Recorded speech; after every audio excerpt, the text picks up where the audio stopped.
మెరుపు కలలు మెరుపు కలలు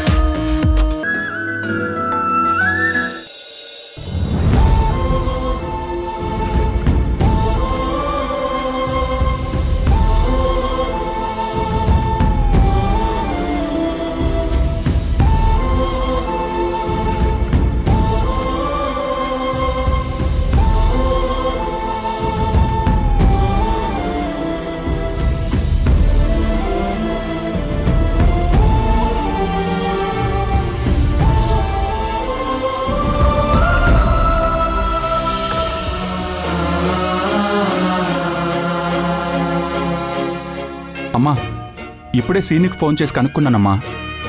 ఇప్పుడు అక్కడ అంతా బానే ఉందంట.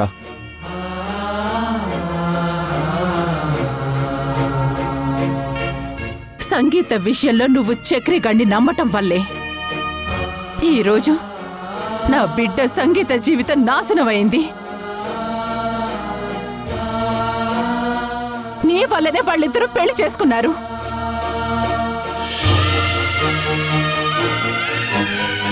భాను అంత మాట నన్నెలా అనగలిగింది తమ్ముడు? నా వల్ల సంగీత జీవితం నాశనమయ్యిందని ఎలా అంది? భాను అన్నట్టు నిజంగానే సంగీత జీవితం నా వల్లే నాశనమయ్యిందా? ఏంటి విమలా ఇది? నిన్నటి నుంచి చూస్తున్నాను. ఆవిడేదో అన్నదని దాన్నే పట్టుకుని ఆలోచిస్తూ కూర్చుంటే ఎలా చెప్పు? దాని తలరాత బాగోకపోతే ఎవరు మాత్రం ఏం చేస్తారు? నువ్వేమైనా కావాలని వాడికిచ్చి పెళ్లి చేశావా? ఎందుకు నీ మీద నింద వేసుకుని బాధపడతావు? అది కాదత్తయ్యా, నేను నా తమ్ముడు పోయాక వాళ్లకు ఎలాంటి నష్టం జరగకూడదని కాళ్ళు పట్టుకుని ఇక్కడికి తీసుకొచ్చాను. అలాంటిది నా వల్లే వాళ్ళ జీవితాలు నాశనం అయ్యాయంటే తట్టుకోలేకపోతున్నాను. విమల, ఒక్క విషయం చెప్తాను, బుర్రకెక్కించుకో. కూతురుకు అలా జరిగిందన్న బాధతో భాను నిన్ను మాటలందని సరిపెట్టుకో.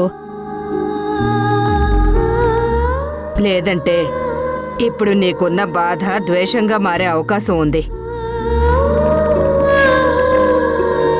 అప్పుడు నువ్వెలాంటి న్యాయం చేయలేవమ్మా వాళ్ళకి. పైగా సంయుక్త ఇప్పుడు మనింటి కోడలు. ఆ విషయం గుర్తుపెట్టుకోమ్మా. నేను బాధని ద్వేషంగా మార్చుకోవడమా? అది కలలో కూడా జరగదత్తయ్యా. చూడు విమల, 30 సంవత్సరాల క్రితం భాను వల్ల బాధపడిన నేను దాన్ని ద్వేషంగా మార్చుకుని ఆ ద్వేషాన్ని సంయు, సౌందర్య, సంగీతల మీద కూడా చూపించాను. వాళ్ళని ఎన్నో మాటలు అన్నాను. ఇప్పుడు తలుచుకుంటే నేనెంత మూర్ఖంగా ప్రవర్తించానో తెలుస్తోంది. నాలాంటి పరిస్థితి నీకు రాకూడదనే నా బాధ. ముగ్గురు కూతుళ్లతో ఎన్నో కష్టాలు పడుతుంది పాపం. ఇప్పుడు నువ్వు కూడా వాళ్లను దూరం పెడితే వాళ్ళేమైపోతారు?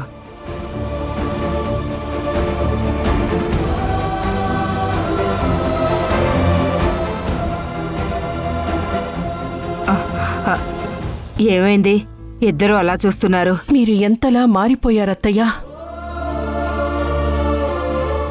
ఇంతకుముందు వాళ్ల పేరు ఎత్తితేనే కోపంతో ఊగిపోయే మీరు ఈరోజు వాళ్ల మంచి కోరుకుంటున్నారు. మీరు ఎంత మంచివారత్తయ్యా. వాళ్ల నాశనం కోరుకోవడానికి వాళ్ళేమైనా నా శత్రువులా? వాళ్ళు నా బంధువులమ్మా. నాని, అరే నువ్వు సూపర్.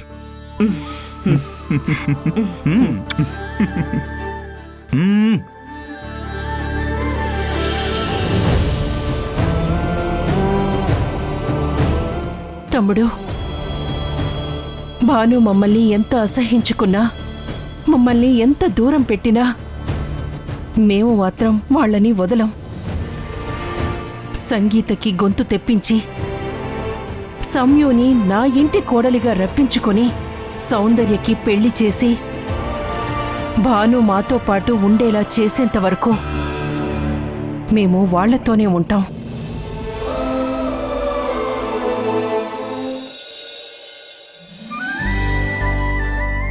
సంగీత, రెడీ అయ్యావా? త్వరగా రా. సంయు, ఏంటి హడావిడి? ఎక్కడికెళ్తున్నారు?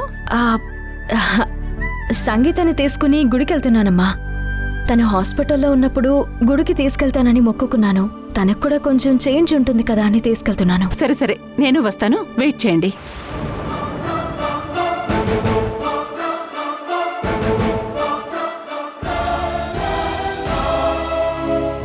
నేను గుడికి వెళ్తాను అని చెప్పి అత్తయ్య ఇంటికి వెళ్ళి సంగీతని చూపించి మాట్లాడి వద్దాం అనుకున్నాను. ఇప్పుడు అమ్మ వస్తానంటుంది. ఇప్పుడు ఏం చేయాలి?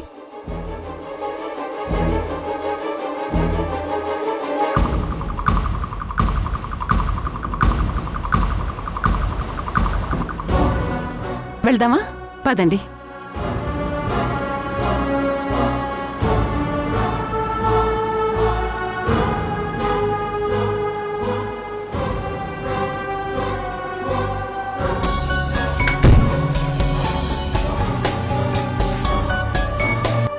హలో, నేను టెంపుల్కి వెళ్తున్నానండి.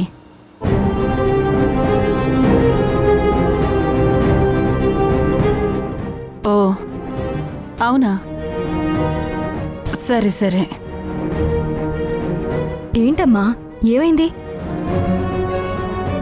అదే, నేనింతకుముందు శారీ బిజినెస్ చేద్దాం అనుకున్నాను కదా, వాళ్ళు కాల్ చేశారు. ఈరోజు ఏదో మీటింగ్ ఉందంట, నన్ను అర్జెంటుగా రమ్మన్నారు. మరి ఏం చేద్దామమ్మా?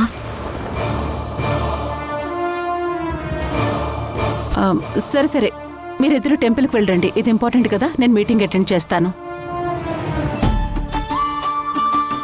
సరే, జాగ్రత్త, త్వరగా వచ్చేయండి. అలాగే అమ్మా.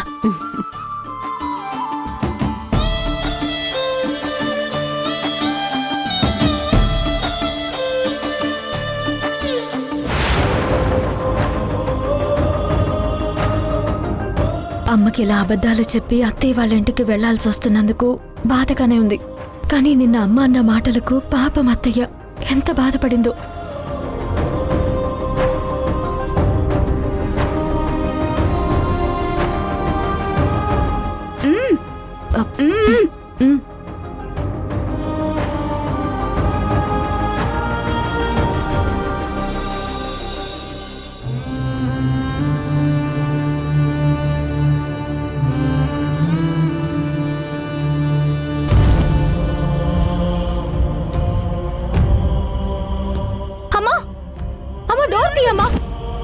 ఇంటి ముందు వరకు వెళ్ళగలిగాను, కానీ సంగీతని చూడలేకపోయాను. ఎలా ఉందో ఏంటో.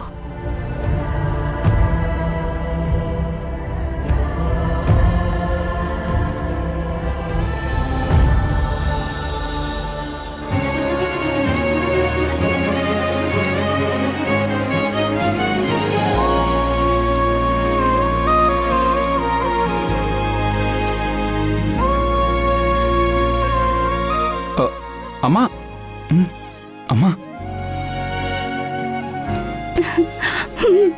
సంగీత,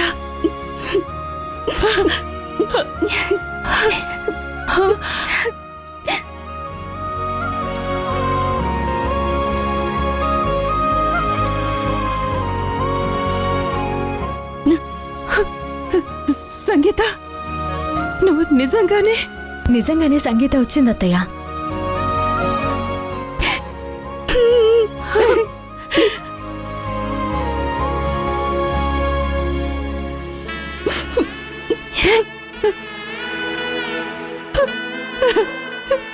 సంగీత,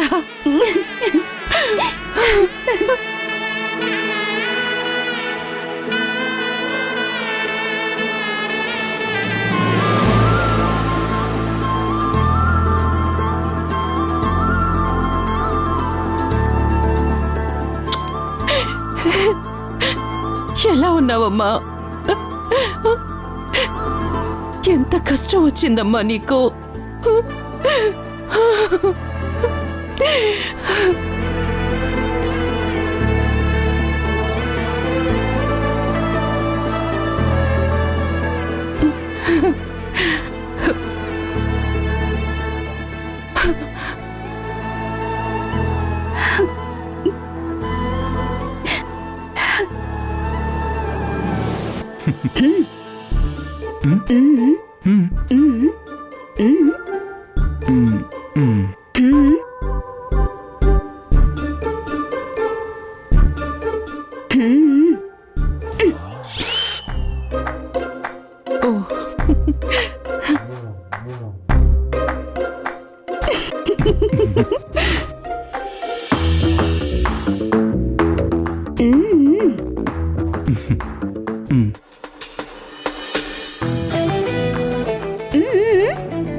సారీ.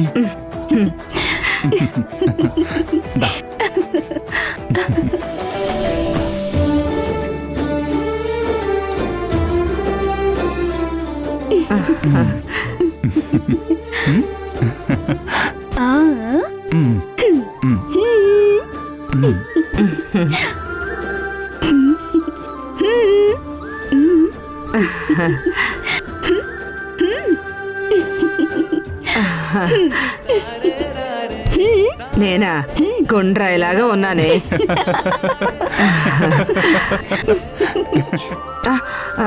నిండు నూరేళ్ళు చల్లగా ఉండమ్మా.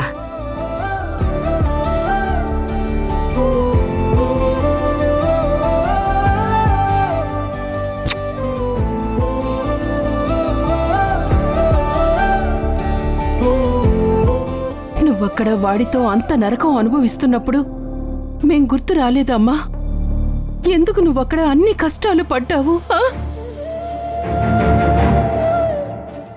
నీ కాలిలో ముళ్ళు గుచ్చుకున్నా కూడా ఓర్చుకోలేని అక్కనిచ్చాడు దేవుడు. నీకు ఏ చిన్న సమస్య వచ్చినా నేనున్నాను అంటూ అడ్డుగా నిల్చునే భావనిచ్చాడా దేవుడు. నిన్ను యువరాణిలా చూసుకునే అమ్మ ఉండగా ఎందుకు సంగీత అంత బాధని భరించావు?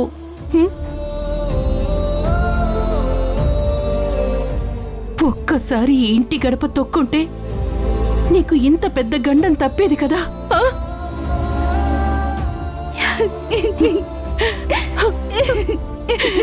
ఏడోకమ్మా. ఎందుకు విమలమ్మ జరిగిపోయిన విషయాలను గుర్తు చేస్తూ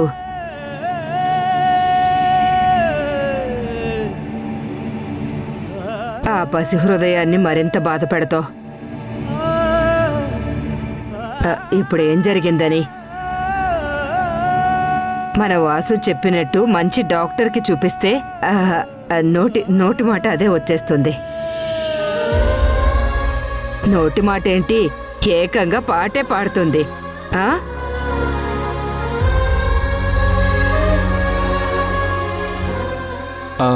అవునమ్మా, నేను డాక్టర్తో మాట్లాడాను.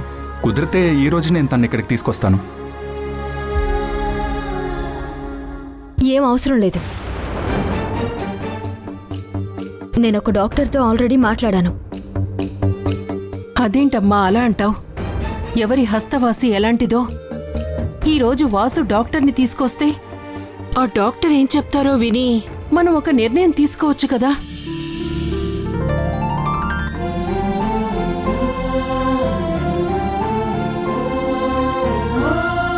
అమ్మా సంగీత, ఇప్పుడంతా బానే ఉన్నావు కదా తల్లి? బానే ఉన్నావు కదా? ఏంటి విమల, వచ్చిన పిల్లకేమీ పెట్టకుండా కబుర్లు చెప్పుకుంటూ ఉన్నావు? సంగీతనిలా చూసేసరికి మర్చిపోయానత్తయ్యా. ఇదిగో ఇప్పుడే 2 నిమిషాల్లో వంట రెడీ చేస్తాను. అమ్మా, నేను వెళ్ళి డాక్టర్ని తీసుకొస్తాను, సరేనా? అలాగే, వెళ్ళొస్తాను.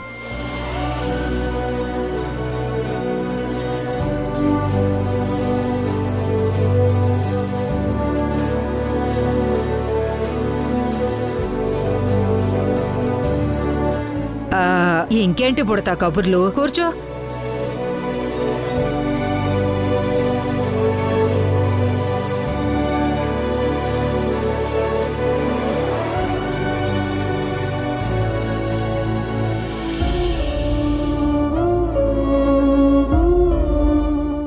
ముందు నా ఇంటి నుండి మర్యాదగా బయటికి వెళ్ళండి. ఏయ్ నడవండి ముందు వెళ్ళండి.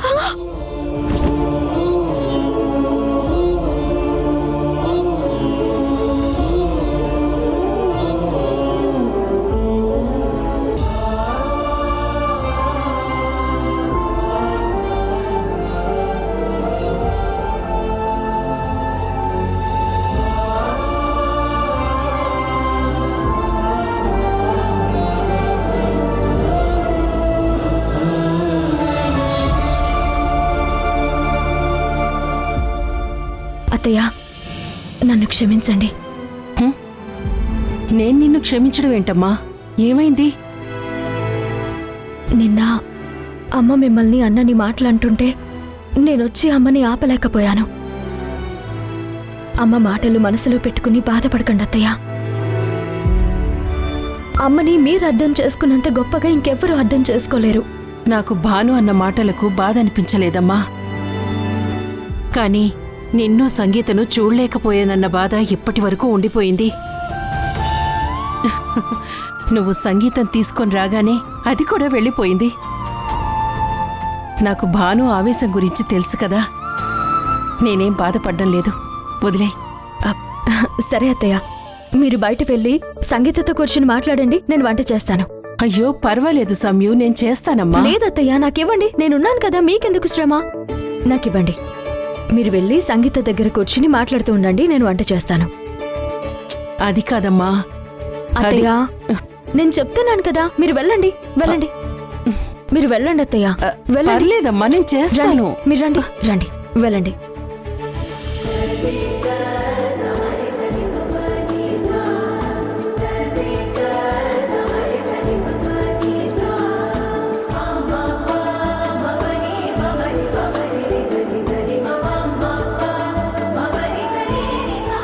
ఏంటి విమల, అప్పుడే వంట పని నీ కోడలకు అప్పచెప్పేశావా?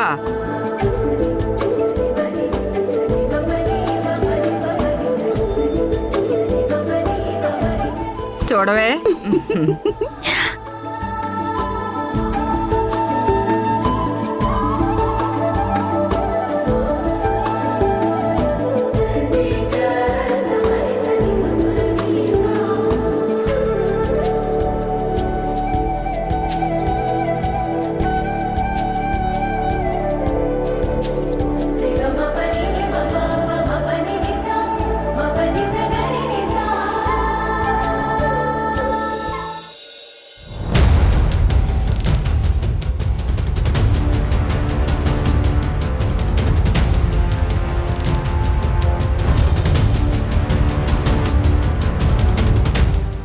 ఎవరో ఫోన్ చేసి నాకు హెల్ప్ చేస్తానన్నారు, ఇక్కడ వెయిట్ చేయమన్నారు.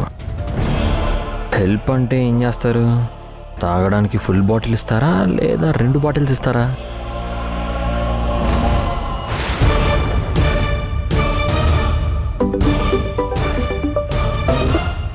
హలో,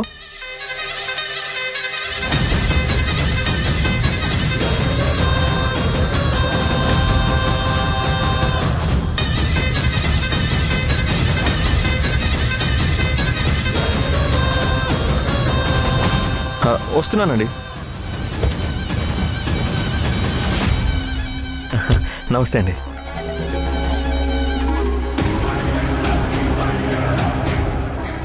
అదేంటి సార్, కార్లో కూడా ఖర్చు పెట్టుకొని క్యాబ్ పెట్టుకున్నారు?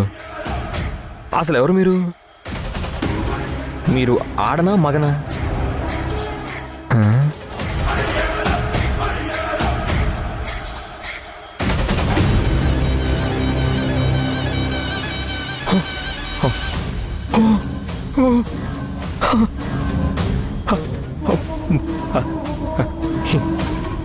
ఇన్ని డబ్బులు ఇచ్చిన తర్వాత మీరు ఎవరైతే నాకేంటి? ఏం చేయాలో చెప్పండి.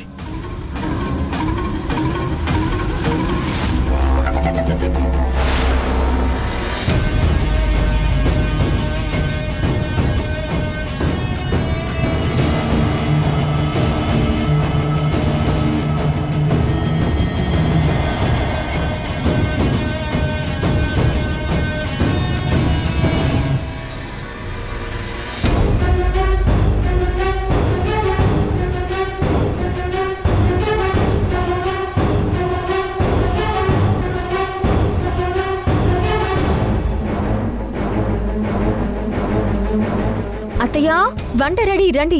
పదమ్మా భోంచేద్దు గాని. పదమ్మా పద.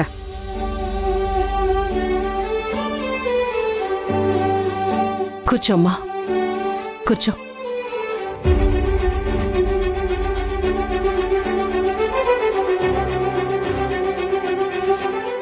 నిత్య ఎప్పుడో తర్వాత తింటానంది కదా, మరి ఇవన్నీ ఎందుకు పెట్టావు ఎవరికి? అంటే పిల్లలు కూడా ఇంకా తినలేదు, అందుకని. ఎవరు పిల్లలు? ఆ భానుమతి కూతుర్లా? వాళ్ళు పిల్లలు కాదు, మన సొమ్ము తినడానికి వచ్చిన పిశాచులే. అయినా వాళ్లకు మనం తిన్న తర్వాత మిగిలిందేమన్నా ఉంటే పెట్టు, అంతేకాని వేడివేడిగా వండి వడ్డించుకో.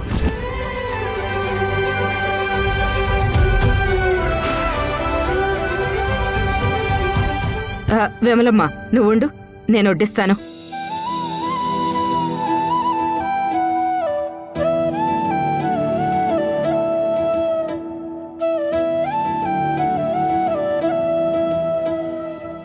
మమతలు పంచే మరుమల్లే తోట మా ఇల్లే బృందావనం.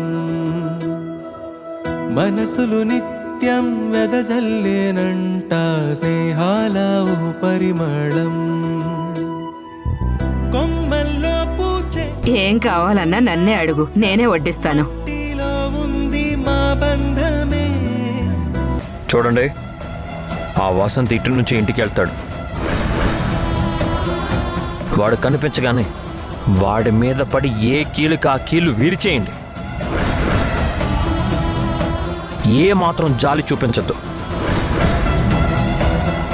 వాడు వచ్చే టైం అయింది, రెడీగా ఉండండి.